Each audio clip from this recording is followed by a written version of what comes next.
Les Nations Unies ont appelé le gouvernement burundais à restaurer l'ordre dans la capitale Bujumbura. Cette demande a été faite lundi par un responsable de l'ONU lors d'une session spéciale du Conseil de sécurité. Elle survient en pleine vague de violence, 9 personnes ayant été tuées rien que le week-end dernier. Des cadavres étalés à même le sol. Une scène quotidienne ces derniers temps à Bujumbura. La plupart des victimes auraient été exécutées. Pour Jeffrey Feltman, le secrétaire général adjoint de l'ONU aux affaires politiques, la situation se dégrade rapidement.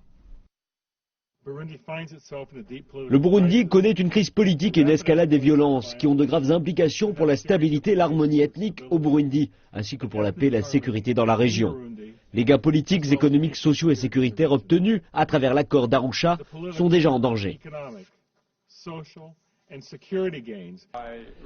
Le ministre burundais des Affaires étrangères, Alain Nyamitwe, a répondu à ces propos. Il a déclaré que la situation n'était pas aussi grave que beaucoup le croient, et ajouté que les rapports sur la violence n'avaient que pour seul objectif d'attirer l'attention internationale. Le ministre a souligné que le nombre de meurtres avait chuté. Ces commentaires ont été corroborés par le porte-parole de la présidence, qui affirme que la situation est mal comprise.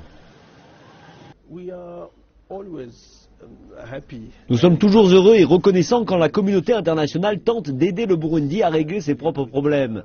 Mais j'aimerais préciser une chose, les gens attendent une guerre totale. Ils pensent qu'un génocide approche à grands pas dans notre pays. Mais nous avons été capables de leur montrer que ce qu'ils croient est totalement faux.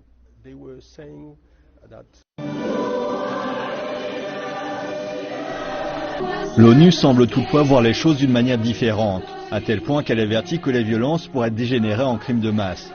Le secrétaire général de l'ONU, Ban Ki-moon, a condamné les attaques à Bujumbura et appelé à une enquête officielle approfondie. Les violences ont débuté en avril, quand le président, Pierre Nkurunziza, a décidé de se présenter à un troisième mandat. Depuis, plus de 240 personnes ont été tuées et des dizaines de milliers d'autres ont fui vers les pays voisins.